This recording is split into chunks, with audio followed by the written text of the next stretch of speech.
In a quiet rural village surrounded by green fields and grazing cattle, an old farmer lives a simple life on land inherited from his ancestors. His days pass slowly, working with his hands, caring for animals, and protecting the wooden fence that marks the boundary of his world. That fence is not just wood, it represents his history, his memories, and his survival. One morning, a line of red government vehicles arrives, stretching far down the dusty road. Officers stand in perfect order, and behind them comes a confident woman in a red suit holding official documents. She represents a powerful development.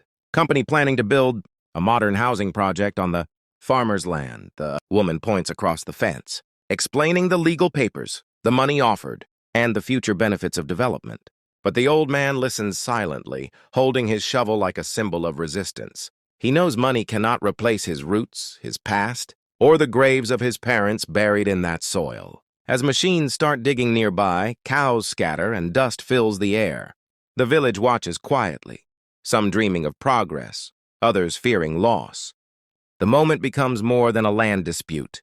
It becomes a fight between power and poverty, paperwork and human emotion. Inside the small-town office, the atmosphere is heavy with silence and tension. The old wooden table separates two very different worlds. On one side stands a determined woman holding a red file, her voice sharp with authority. On the other side stands an elderly man, tired eyes reflecting years of struggle and loss. Between them, a police officer watches quietly, knowing this is not just a legal matter but a human one.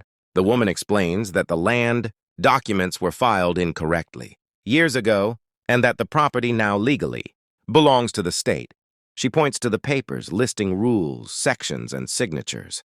Every word feels like a hammer hitting the old man's heart. He remembers planting trees there, raising children there, burying memories there. For him, the land is life itself. The officer notices the man's shaking hands, and the way his voice cracks when he tries to speak. The room grows quiet. Outside the window, people move on with their lives, unaware that a lifetime is being taken away inside this small room. The woman pauses. For the first time, she looks beyond the papers and sees a human being. The power she holds suddenly feels heavier than expected. A moment of unexpected courage. The woman closes the red file and lowers her hand. She tells the officer that the case needs further review. The old man is allowed to return home, not as a winner, but not as a loser either. As he walks out, the officer watches him go, realizing that justice is not always about rules. Sometimes it is about mercy. And for the first time, the woman understands that true power is not in taking land, but in protecting lives.